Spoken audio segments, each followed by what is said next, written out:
Howdy, all you delicious people. Netflix evidently dropped a anime called Beastars. It's a anime with animals, is what I really could call it and mention what it is. Reasonably, this anime is kind of in a, and I'll mention about this anime in a non-spoiler variation. Of course, as you guys usually know, I kind of go through in a generic sense, and then I go through in a spoiler sense with a double five count in between. So, if you guys want to know what this is about, you'll get to know. But otherwise, if you saw the show, then I'll go much more in depth. Anyway, so what is Beastars about? This actually is a TVMA rating. I guess mostly because of violence, mostly because of blood, mostly because also a little bit of nudity. But I guess it's also language as well at portions and time and whatever. But anyways, this anime kind of is honestly kind of all over the place, but it just kind of does have that kind of normal anime feel of a school anime. This is just kind of like a bunch of young animals all vying for love or vying for being the coolest person in school, or wanting to get someone's attention, or wanting to be friends with somebody, or this and that. It's kind of every other like school anime that you've ever seen in your life, but instead of actual people, it's animals. So you have it being that all of the animals in this environment all are vegetarians because they have to be, because there is specific animals that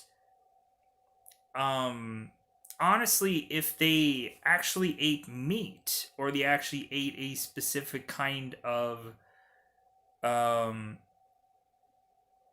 yeah, kind of like meat, kind of something like that, they would go rabid and just start attacking people and stuff like that.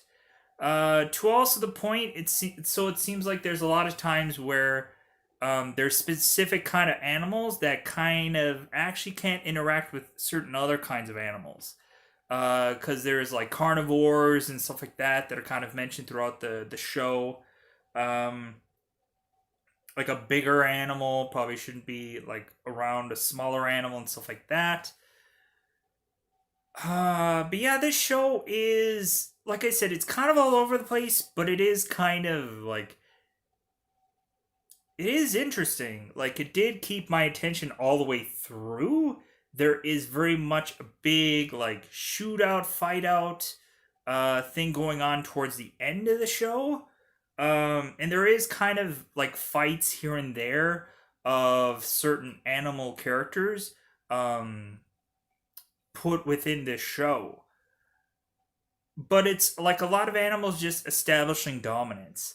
Or towards the end of the movie, it's just because there's a kind of society that kidnaps certain animals, and because of course they want them, they want to eat them, and so someone has to go out and try to rescue said person.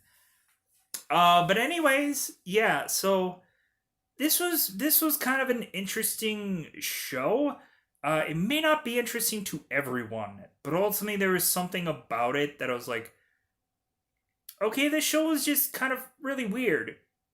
But I don't know, I just kept like, the episodes are only 20 minutes long and there's about 12 of them, so the show isn't honestly that long. Um it was just kind of interesting. It just kind of seemed, kind of, once you get the gist of the show, you're like, oh, okay, like I can, like, all right, looks interesting. There is actually, most of the focal focus of this season is about this play that's going on. And surefire enough, you have a lot of people that are kind of working on the play. There's also a girl that's kind of working in a garden. And she needs assistance because there's very few people that are working in this garden section. the school portion. Yeah. Anyways, you kind of get these people that are like at some portion of this movie. I was looking at this film, and it kind of reminded me of the. At some points, it kind of reminded me of like the Japanese Wolverine movie. At some times, it kind of reminded me of that, but ultimately, looking at this movie as a whole,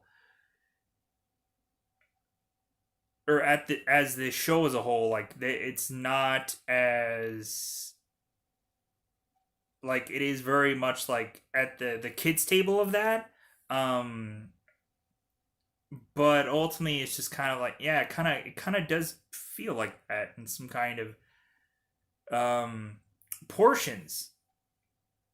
You have the main character that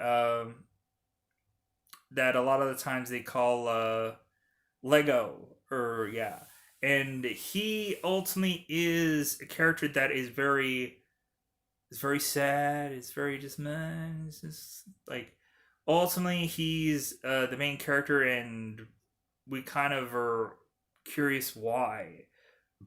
But ultimately, the real reason why he is the main focus is because ultimately he's trying to get a girl. Um, Not an actual girl, an actual bunny. And most of the time this show is just kind of like the will they won't they.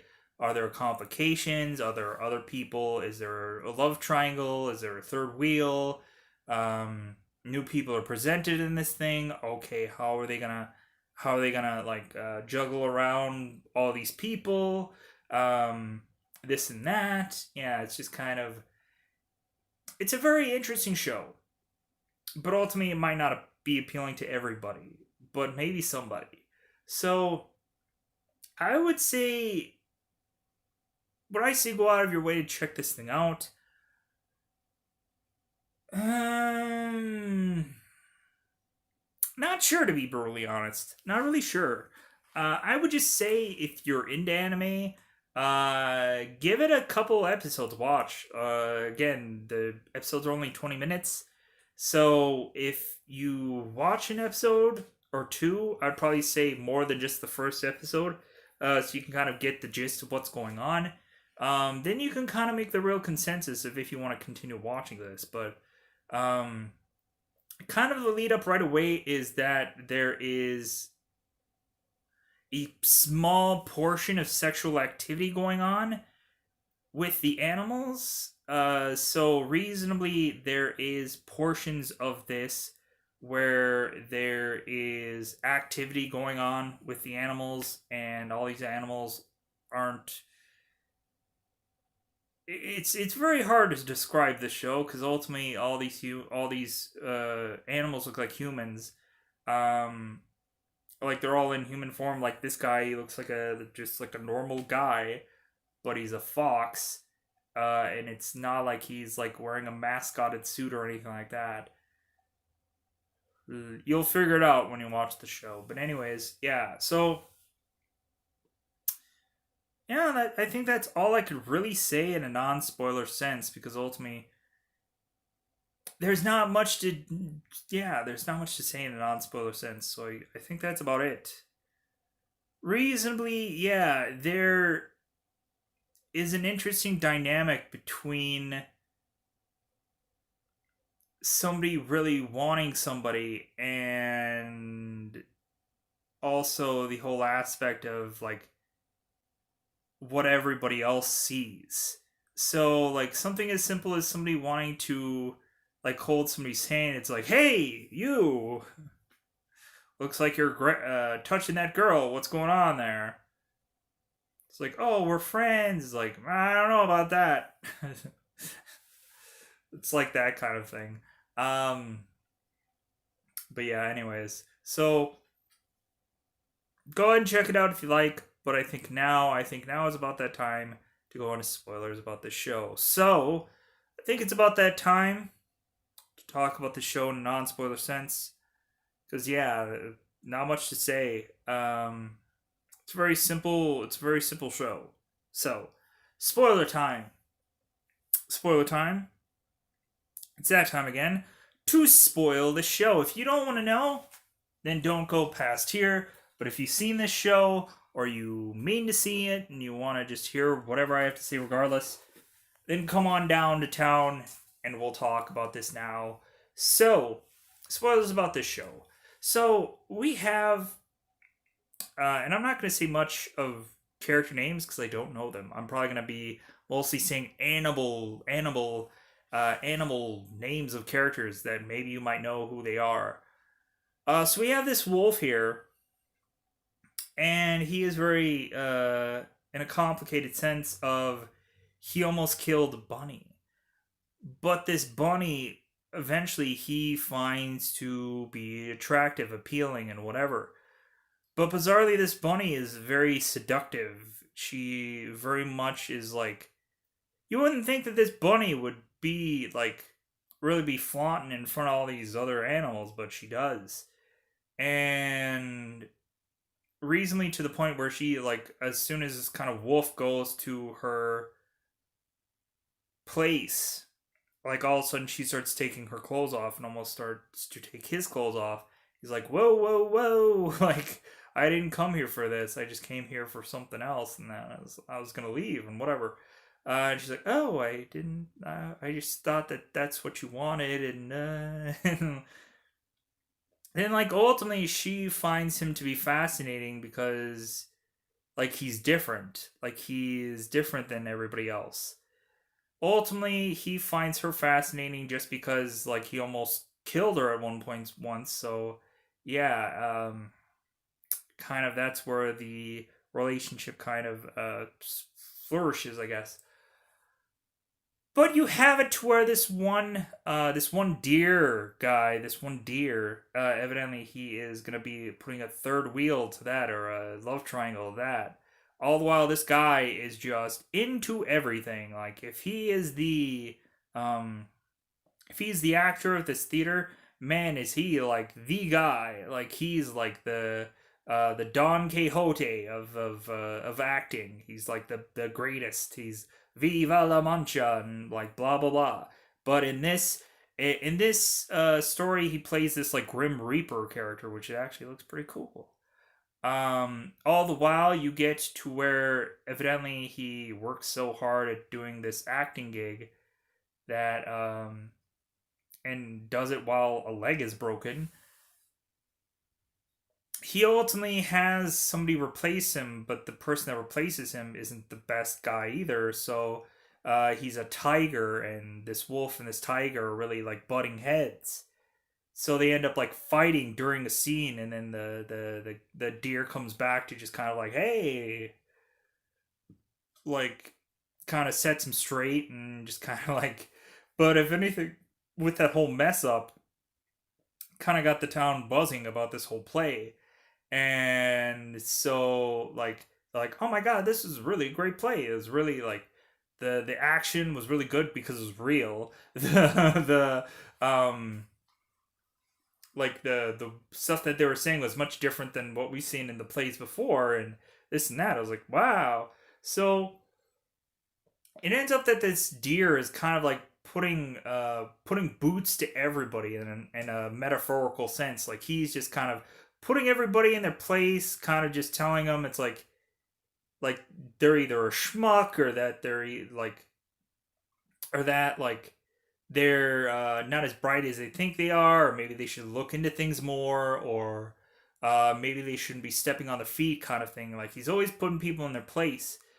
And but I don't know how this guy becomes the most popular kid in this school if he's putting boots to everybody and like freaking just like yeah, and everybody's loving him. It's weird. So I guess just because he's attractive, I guess bizarrely, a deer is attractive, sure, okay. But anyways, we have it to where it's consistently like there's a third wheel or a love triangle happening.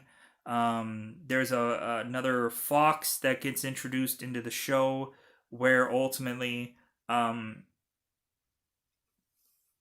Legoshi has to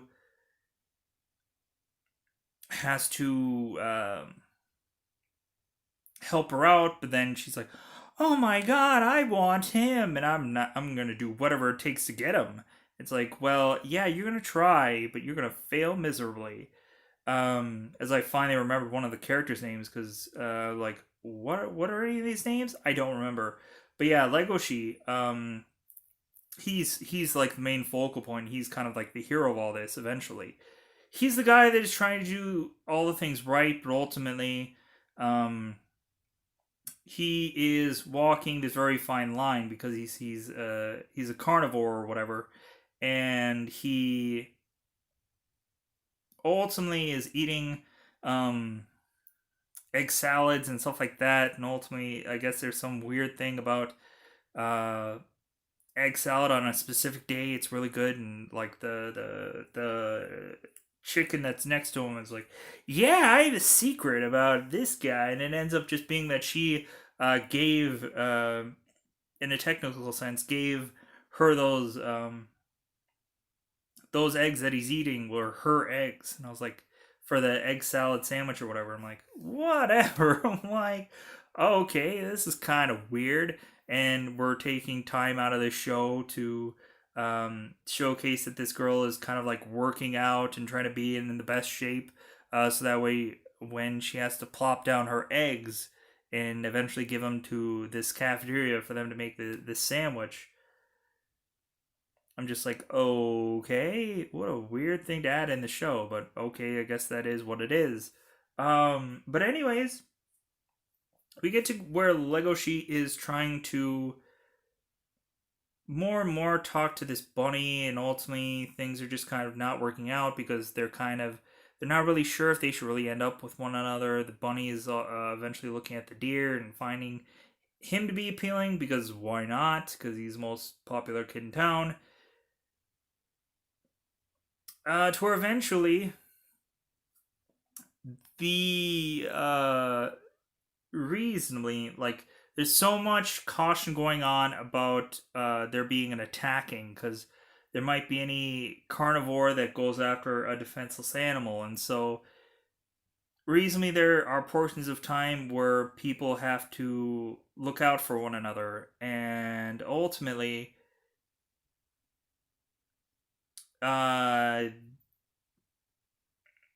when you're enticed or tempted with a lot of things, like, people can quickly change who they are, and you realize that throughout the show. But towards the end of this movie, there is this faction, this this weird ghost faction or whatever, that evidently takes people and then nibbles on them, gets them a little tenderized, and then otherwise eats them. And of course, they end up going after one of they go after the bunny, and so Legoshi has to go out of his way to be the only one that goes, I need to protect this girl. And ultimately, all the while, there is this panda hunter, because again, this show is very random, that is kind of like, hey, he's like the cop about all this. He's like the cop of this show, where like he's looking at this wolf and he's like, yeah, I don't know if you're gonna be going after this bunny and eating her. And this is well before.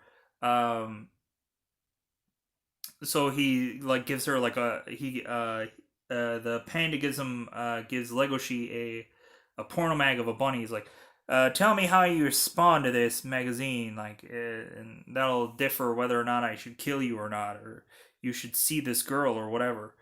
Um, but ultimately, the panda goes with Legoshi to go and fight off um,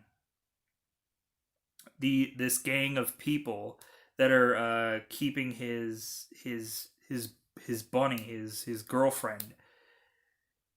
And so it ends up that, yeah, that this bunny girl is basically stripped down and tortured and treated like garbage and whatever, because ultimately, and she's kind of like writing down her last rites because she think that she might die. So Legacy goes through and kind of decks everybody, even guys with guns and knives and stuff like that. He otherwise finds some kind of way to get through all that, and then eventually goes and fights the lead lion, because all these guys were all lions, and it was like a gang of lions, and ultimately there was like the one lion that was like this political figure that was like that adjusted his teeth and tried to make his like appearance more like appealing to everybody, and so I guess out of all that stuff that he had to do, he thought that he should be rewarded by having these kinds of meals. So Legoshi fights this lion, and of course, the panda tells him, it's like, hey, like you gotta go for the throat, buddy. You gotta be like, hey man, like I know before you kind of like holding back, but this isn't the time for that. It's life or death.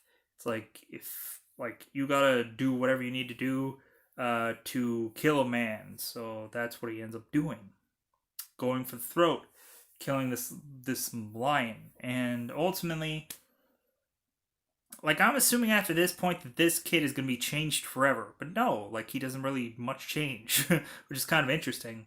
Um, but it's really interesting to see this like much violence, like because besides kind of like the fight scenes between the guys, like a lot of stuff is really tame up until this point.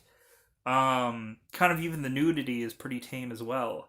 Uh, Questionably, I guess, but we get to a point to where the bunny and Legoshi are kind of just so happy that they got through all this. Reasonably, there's like no life debt or something like that, where she's like, "Oh my God, you saved my life," and no, that's great and all this, but like it doesn't really seem like the bunny really respects the like gravity of the whole situation, where she could have like it doesn't really seem like she's like really grateful. It's like, yeah, I guess that happened. Yeah, whatever. It's just like you would think like this girl would just be like, for the rest of my life, I'm gonna like I'm never gonna forget this or whatever or something like that doesn't really like happen where she's like so eternally grateful or whatever, because she could have been dead, and he also could have been dead for saving her ass, Bryn. But yeah, so it ends up that both of them are kind of attempting to have sex for the first time, because ultimately he kind of breaks down and tells her that he loves her, and it's a lot of kind of like the will they won't they throughout this whole time, where she's not listening to him, or ultimately they kind of change the subject or something along those lines, something comes up. It kind of gets to an even closer point where they try to have sex with one another, and ultimately, bizarrely, um, things don't quite exactly work out, because ultimately all of a sudden she is trying to climb into his mouth, which is weird, because like evidently she has this um, body response to a carnivore coming at her, is to just let her be digested by him, which is weird. But anyways, yeah, it's just so ultimately, yeah, they're yeah, they just kind of I think they're I yeah, they end up being boyfriend and girlfriend, but ultimately it's just kind of like okay, like seems kind of odd. Um, and ultimately, after this whole like the saving of this bunny or whatever, they try to like do like a political angle where the fox girl is mentioning, it's like, yeah, hey, we're carnivores, we save smaller animals like you, yeah, how great are we, kind of, and it's like only he did it. It's like yeah, he's like he's the cool guy because ooh yeah, he did that, but ultimately it's just yeah, it's just that's about as much as really what kind of goes on throughout this whole thing, and then eventually it's kind of just like there isn't a real true legitimate conclusion. It's like there's not a real true like if anything we have to where the deer is kind of tied to this gang, and ultimately he goes and shoots the last lion, and then ultimately he I think is going to be the new leader of this whole lion group. I think that's kind of an ending of intrigue about that, but um, yeah, there's not much really cementing and wrapping this up. Um, but yeah, kind of an interesting story. But ultimately, it's kind of all over the place. There's a lot of stuff going on, and there's a lot of stuff to even remember that I probably forgotten about through me talking. So yeah, and I just saw this like the night before, and I'm talking about it now, and like there's a lot of stuff going on. So yeah, so yeah, I'm gonna get out of here. Yeah, it was just kind of a good show. I again all over the place, but it was just kind of a good show. So I'm gonna go. Bye everybody. Bye everybody.